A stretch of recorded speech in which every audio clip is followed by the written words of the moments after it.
Aujourd'hui, j'ai 23 ans. J'ai 23 ans, et pourtant, comme tous les matins de la semaine, je me lève à 6h30 pour aller gagner ma vie. Lui, c'est Gabriel. C'est lui qui partage ma vie depuis maintenant 3 ans dans les bons moments, dans les mauvais aussi.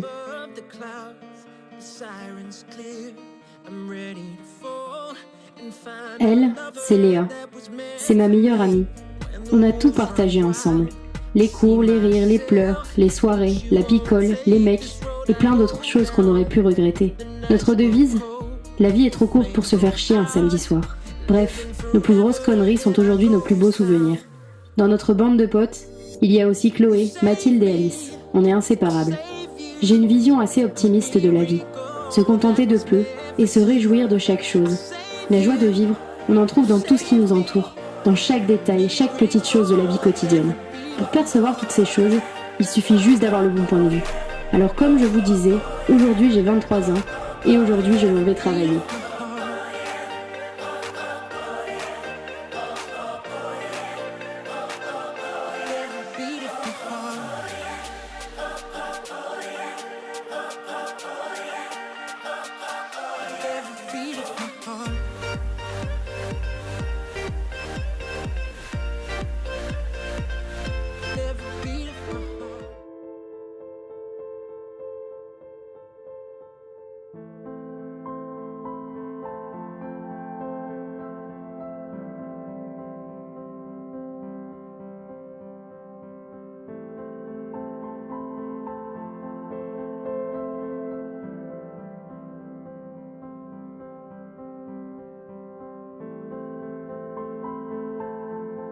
Aujourd'hui, j'avais 23 ans. Malheureusement, tout est provisoire. L'amour, le temps, les rires, le chagrin, vous, moi. La mort est tellement inévitable qu'elle prend tout le monde par surprise. On croit tous qu'on a le temps, que quoi qu'on fasse, on est invincible, plus fort que tout ce qui nous rend vulnérables. Et puis d'un coup, ça y est, fin du temps réglementaire. La mort est le seul rendez-vous que l'on n'a pas inscrit dans notre agenda. J'ai 100 fois risqué ma vie. J'aurais pu mourir en parachute, me battre et perdre contre un putain de cancer. Être mordu par une araignée géante en Amazonie, faire une overdose ou mourir en héros. Non, pas maintenant. C'est tellement débile. Ça ne peut pas se terminer comme ça. Vous voyez ce petit boîtier ? Cet attachement virtuel qui nous éloigne définitivement des personnes que l'on aime. Et à cause de lui, de moi, je suis là, au sol, où chaque seconde est une poignée de plus pour moi, où chaque minute est un sanglot pour eux. Voyez comme je lutte. Voyez comme ils souffrent. Voyez ce que je perds en sang. Voyez ce qu'ils perdent en nous. Voilà, c'est fini, mais surtout ne pensez pas que c'est la fin de l'histoire. Au contraire, elle ne fait que commencer.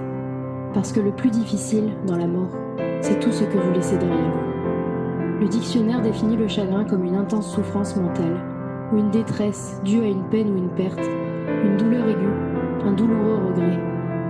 Imaginez quelques secondes vos proches dans cet état, pour 5 secondes d'inattention. Et oui, les surprises ne sont pas toujours celles que l'on attendait. Aujourd'hui, du haut de mes tout juste 23 ans, je ne vais pas vous faire la morale. Après tout, on nous l'a assez répété. D'accord, même les meilleurs d'entre nous prennent des décisions sur un coup de tête. On le sait, mais on le fait quand même. Mais bien sûr, ça n'arrive qu'aux autres jusqu'à ce jour où la chance s'envole. Alors si ce que tu as à écrire n'est pas plus important que le silence, tais-toi.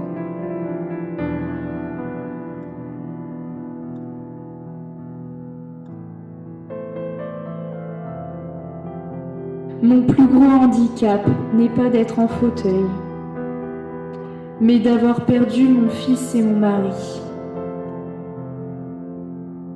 J'étais une grande sportive, mais ça, c'était avant. Si les campagnes sont éphémères, rappelez-vous de mon visage avant de saisir votre téléphone au volant.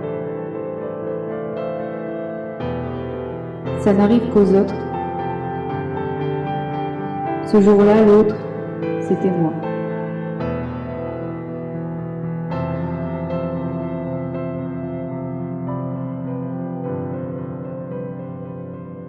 Je rejoignais mes amis, je n'avais rien demandé. Lui, il avait un SMS à envoyer.